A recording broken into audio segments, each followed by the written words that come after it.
วียดปุ๋ยกาหัวควายโอ้ปุ๋ยหะกาหัวควายแม่นแล้วโอ้กาหัวควายบัดนี้มันทั้งเล็งทั้งหมากเลยนะอยู่หันนะก็ใช้ชามเทื่อ3เทื่อเนาะถ้าว่ากาแฟเพิ่นปลูกปีกายนี่จะน้อยเจ้าของมันบ่บอกสิไปลมนำเด้อถ้าเบิ่งคลิปนี่ถ้าผู้ใดอยากรู้อยากเห็นเลยถ้าเบิ่งคลิปนี้ให้จบไปเบิ่งนำกันอ้าวสบายดีพ่อเฒ่านี่อันนี้บ่าวมุกอยากถามพ่อเฒ่านี่ปลูกกาแฟนี่ได้จักปีแล้วกาแฟพ่อเฒ่าปลูกปีกายนี่ปีกายนี่แม่นอีหยังปีกายสมัยใหญ่สมัยงามปานนี่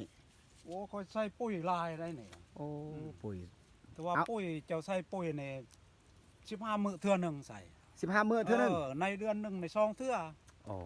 ใส่แนวนั้นได้ปุ๋ยเล็กนี่แหละโอ้พุ่นเล็กเนาะจะใส่เนาะแม่นพี่น้องเบิ่งกาแฟนี่อันนี้กาแฟปีกายเนาะปีกายก็ได้ประมาณอยู่ปีนึงกับ4เดือนเนาะแม่นแล้วมาฮอดเดือน10บัดนี้กาแฟตัวพอเฒ่าปลูกแต่ก่อนไปเบิ่งไปมากบ่เป็นมากเป็นพ่นมากไปมากอยู่ไปเบิ่งนำกันไปอันนี้กาแฟเพิ่นปลูกปีกายพี่น้องนี่ได้เจ้าของสวนก็มีมากแล้วนี่ก็มากแต่ว่ามากกำลังมากบ่ทันเต็มพี่น้องเห็นบ่มี4เดือนนี่มีมากแล้วว่ะพี่สวนกาแฟเพิ่นนี่ได้เจ้าของสวนเพิ่นพอเฒ่าเพิ่นหลายคนก็สิโหเนาะเขตนี่บ่ว่าเขตเมืองหาแตงเฮาเขาเจ้าก็สิโหว่าพอเฒ่าอันนี้เนาะสวนเพิ่นพ่นกว้างจังได๋นี่กำลังย่างไปเบิ่งกาแฟต่อเพิ่นเคยปลูกเคยเก็บแต่ละปีแหละความมากเท่าใดบัดนี้ปีนึงได้200ป้ายปีนึง200ป้ายล้านโอ้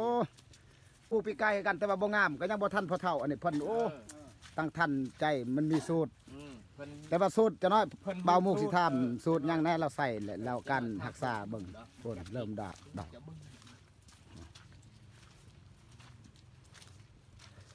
แต่ว่ายามแรงก็ฮดนี่เนาะหดแล้วโอ้เพิ่นฮดอันเด้ทอกระพุยเห็นว่าท่อเพิ่นยามแรง5มื้อเทื่อนึง5มื้อเทื่อนึง5มื้อเทื่อนึงบ่สิมีขึ้นคือเฮาสิเอาเทินแต่ใส่สุดมื้อมันกาแฟไหม้อะไรโอ้กาแฟเก่ากาแฟเก่านี่เดือนละเทื่อเนาะ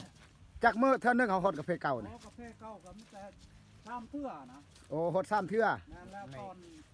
ตอนมันจะดอกโอ้ตอนเริ่มดอกเขาฮดบัดนี้บัดดอกยุบแล้วฮดอีกเนาะเฮ้กาแฟเพิ่นพี่น้องสิดันก็มีโอ้แสดงว่าครอบครัวตัวได้ครอบครัวแบบย่างได้แล้วพอเฒ่านี่โอ้กาแฟเพิ่นพี่น้องอันนี้อยู่บ้านโทนเด้อพี่น้องทุกคนหลายคนก็สิเพิ่นก็สิเห็นว่าเพิ่นห้อยแกบเนาะใส่เนาะแม่นโอ้ห้อยแกบน้ำพี่น้องเพิ่นลองซื่อโอ้เพิ่นทดลองใส่แกบนี่เลยภาพบรรยากาศงามเนาะนี่เลยโซนกาแฟพ่อตัวแท้ตัวจริงแล้วเนี่ยมาสัมภาษณ์เขาเจ้ามาฮอตส่วนเนี่ยผู้ใดเบิ่งคลิปนี่ก็ฝากให้กดไลค์กดแชร์นะให้แล้วก็กดติดตามเบิ่งการเฮ็ดเนี่ยวิถีชีวิตของเพจบ้านนอกบ้านนาเฮาเขาเจ้าปลูกกาแฟก็ยังได้ว่าแต่ของบริษัทเนาะคันบางคนว่าบริษัทได้เนาะนี่อยู่นี่มันแบบบ่มีใบนะใส่โอ้ความดกกว่าพี่น้องจนบ่มีใบพุ่นบ่มีใบโอ้ตัวนี้กาแฟใหญ่ปานนี้นี่พ่นพี่น้องเห็นบ่กาแฟบ้าหักใต้ได้ตัวในปีนี้เนาะจะเป็นตัดไม้ขึ้นไม้เนาะตัวนี้ยังโอ้นี่ได้พวกมันป่งซุ่มนี่โอ้แบบป่งไม้เนาะเฮาเอาแน่ตัวนี้แน่นอนแล้วมันตายแล้วพ่นความดกจะเห็นบ่พี่น้องพ่นกาแฟมันบ่แม่นของเวียดเด้อเนี่ยของลาวแท้นี่เลยเจ้าของเพิ่นอ้าวบ่ได้บ่าวมุกสิถามว่าสูตรกาแฟใหญ่กับกาแฟน้อยเขาใส่ปุ๋ยต่างกันบ่แล้วปุ๋ยเดียวถือว่าเขาใส่สูตรต่างกันตัวนั้นปุ๋ยแรงเนาะ46-20โอ้ตัวนั้นตัวนี้เนี่ยใส่ปุ๋ยเวียด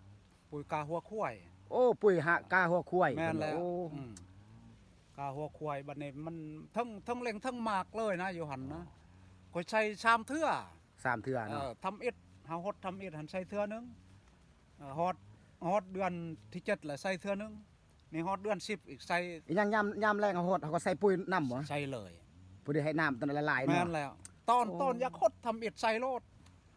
เฮาหวานแล้วเฮาฮดน้ำลังไปแนวนั้นจังว่าใส่ชามเทื่อ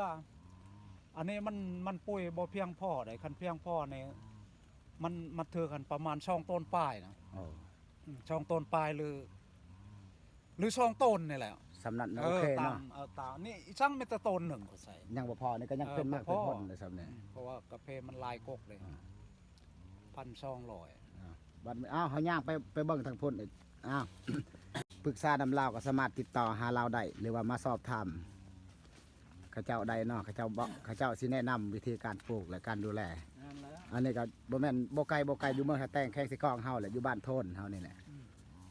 ช่วงก่อนก็เทื่อนึงเบาหมู่มาถ่ายรีวิวให้ช่วงยามแล้งหั่นเนาะ อืม ยามเดือนหลังจากเราเก็บกาแฟแล้ว สิใกล้เนาะ แม่น แต่ปีกายบ่ทันงามเนาะแนวใบมันล่นเนาะยามแรงเขาเก็บ นั่นแหละ แต่ตอนนี้เริ่มขึ้นใหม่เห็นโอ้คู่กกนี่กกนึงกำลังตีว่าประมาณอยู่20โลว่าต่ำซะเนาะ แม่น สำ20โลซะ อืม อ่านว่า20โลไล่ต่ำเลย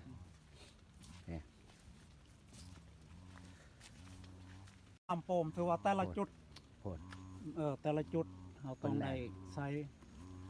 ถือว่าบอลได้เขาจะโคตรเขากับ เปิดเนาะ เปิดแต่ละจุด ท่อแต่จะพังเด่นท่อ แต่ถึงคนตัวนี้น้ำลิ้น อ๋อ น้ำลิ้นเวลาเขาโปมออกแต่หันเขาอัดน้ำลิ้น อ๋อ น้ำโปมขึ้น แนวนั้นนะ ท่อความใหญ่ท่อเบอร์เท่าไหร่ 40 เบอร์ท่อ40เนาะ พี่40 พี่40ส่วนเรากว้างพี่น้องโพด อืม แจ้โพดเห็นบ่ นั่นแหละ โพดเห็นบ่เห็นบ่กว้างโพ ตาม ด ป้ายนะ ติดตาป้ายบวกกับตัวไม้ผลระดับ2 2 เฮกตาร์ อ้าววันนี้ขอบใจไปย่างไป อืม